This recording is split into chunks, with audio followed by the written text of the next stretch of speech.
I have to admit I'm tired of pairs of siblings in Scripture, particularly because the one who's considered bad is the one most of us probably identify with. Esau was rightly torqued because he was going to be cut out of the inheritance. The dutiful older brother understandably sulked when the prodigal younger one was celebrated. And here, Martha's doing all the work while Mary does nothing. These two have become almost a cliché, Martha especially, as she seems to embody sexist attitudes about the nature of women's work, buzzing around, looking after things, trying to get her tasks done. And when you think about it, there's something sexist about the way Mary's been portrayed too, as she sits at a man's feet and gazes up with rapt attention. But she's also the one who's long been seen as embodying Christian virtue. After all, who wouldn't want to sit and take in every word Jesus had to say? Which is why Martha's been denigrated for being distracted and concerned about the wrong things. It doesn't help that Jesus is recorded as saying, "Martha, Martha, you are worried and distracted by many things, but Mary has chosen the better part."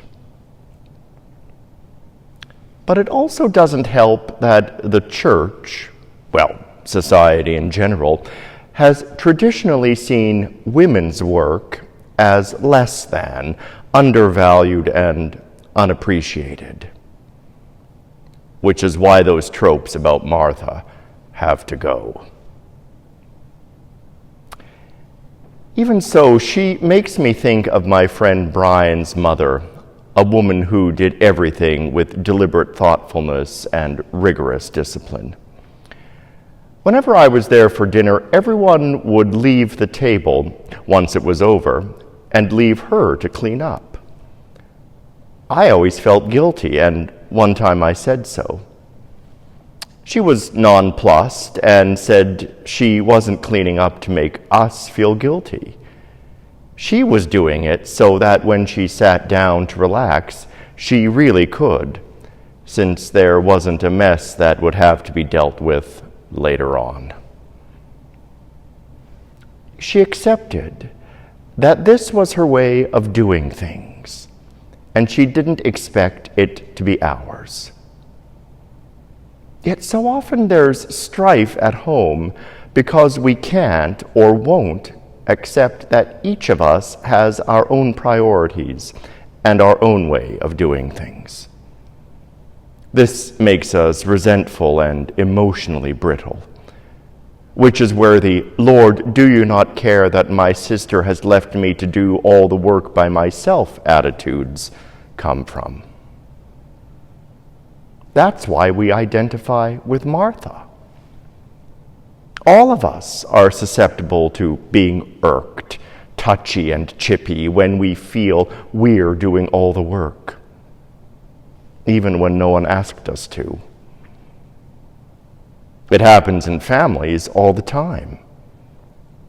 And it also happens in church families, as we all know. So maybe we should pay attention to Mary, after all.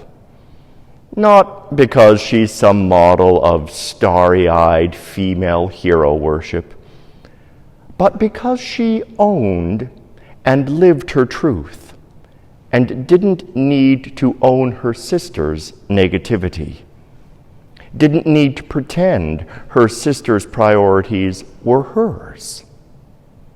Maybe that's what Jesus was getting at when he said, "Mary has chosen the better part, which will not be taken away from her."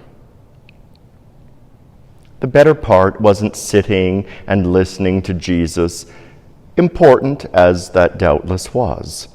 The better part was refusing to be drawn into domestic histrionics. It was accepting that each of us has a unique part to play in life, in relationships, in families.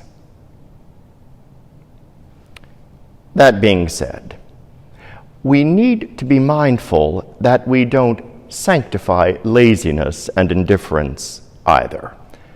Sometimes we have to do things we don't want to. Sometimes we do the dishes as a way of showing love.